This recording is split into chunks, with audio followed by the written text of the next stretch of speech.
हमले कैसे हैं आपके ऊपर? आपके गुंडे इतने खड़े थे वहाँ पे, हजारों आदमी हरियाणा पुलिस से। मेरे नीचे राष्ट्रीय समाज सेवा समिति। नहीं तो आपकी समिति है? नहीं, अरे आपकी समिति है बाबा। इनको गुरुद्रोही भी बोला गया है और प्रचार के लिए भी बोला गया है। आइए इस ऑडियो को सुनते हैं।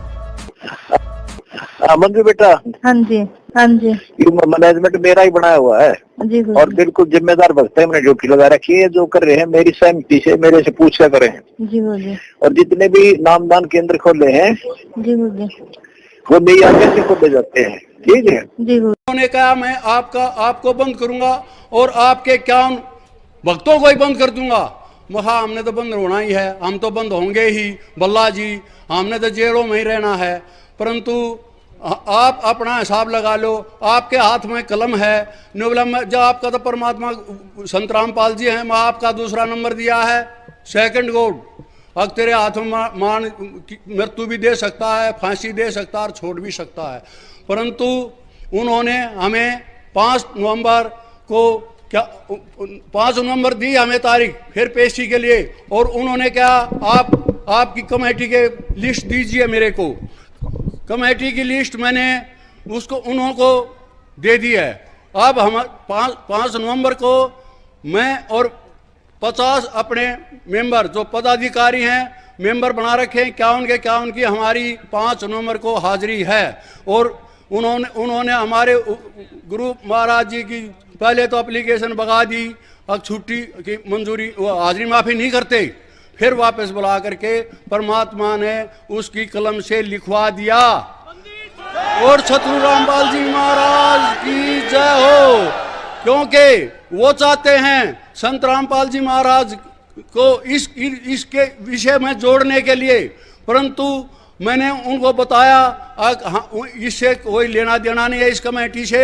उन्होंने कहा आपने लिख के दे रखा है, हाँ ये लिख के दे रखा है कि इसका पदाधिकारी वो बनेगा जो सतनाम लेगा, नहीं कि हमें कमेटी बनाने के लिए या संघर्ष करने के लिए कहते हैं। वो हमारा काम है अर्थ 3S का, ये हमारे गुरुजी से कोई संबंध नहीं है। इसलिए हमने तैयार रहना चाहिए, कहीं भी संघर्ष हो एक बार फोन जाते ही इकट्ठे हो जाओ, और चाहे सारे जेलों में जाओ, चाहे सारों पर गोली लगो, चाहे लाठी लगो, हमें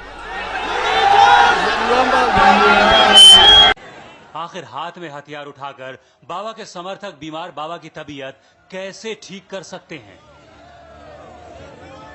पहले इनके पास हथियार था, अब डंडा क्यों? देखिए, ये संत रामपाल जी महाराज जी के अनुयायी नहीं है सब, ये राष्ट्रीय समाज सेवा समिति के कमांडो हैं। और राष्ट्रीय समाज सेवा समिति के कमांडो यहाँ पर सारे सुरक्षा व्यवस्था देखते हैं। और ये पहले इनके हाथ में, आपने कहा कि पहले इनके हाथ में हथियार थे, अब इनके हाथ में लाठियां हैं। इन सभी के हाथों में पहले भी हथियार नहीं थे, इनके हाथ में पहले भी लाठियां थी। और ये यहाँ पर जो भी कोई अभद्र व्यवहार ना हो, किसी प्रकार का, किसी भी प्रकार का कोई अफरा तफरी का माहौल ना हो, इस तरह से इन्होंने लाठी डंडे यहाँ। बंदी छोड़ कबीर साहेब की जय, बंदी छोड़ सतगुरु रामपाल जी महाराज जी की जय हो। सत साहेब, सभी भाई और बहनों को मेरी तरफ से सत साहेब। मेरा नाम मंजू है, मैं गुरु जी की छोटी बेटी बोल रही हूँ। वैसे तो हम सभी परमात्मा के बच्चे हैं, लेकिन सांसारिक दृष्टि से मैं गुरु जी की बेटी बोल रही हूँ। आज 4 अगस्त 2014 को मैं आप सबको 2016 को मैं आप सबको ये बताना चाहती हूँ कि हम गुरुजी से सप्ताह में 2 बार मिलने के लिए जाते हैं। गुरुजी ने पवन जयपुर और संजय दिल्ली को गुरुद्रोही बता दिया है, बहुत पहले ही बता दिया था। जो ये ऑडियो डाल रखी है पवन जयपुर और संजय दिल्ली ने, ये बहुत पुरानी है। जो भी भगत इन पवन और संजय के संपर्क में आ चुका हो तो गुरुजी का आदेश है अपना नाम शुद्ध करवा ले। यदि किसी भी भगत को किसी प्रकार की कोई शंका हो तो हमसे संपर्क करके पूछ सकते हैं। एक विशेष सूचना, गुरुजी का आदेश है कि मोहनलाल जी की मानकर चले। सभी भाई और बहनों को सत साहिब। नानी बंदी छोड़ सतगुरु रामपाल जी महाराज की जय हो। ये मेरी माता जी है। हम सभी पूरा परिवार गुरुजी से मिलने के लिए जाता है। सत साहिब। बंदी छोड़ सतगुरु रामपाल जी महाराज की जय हो। सत साहिब।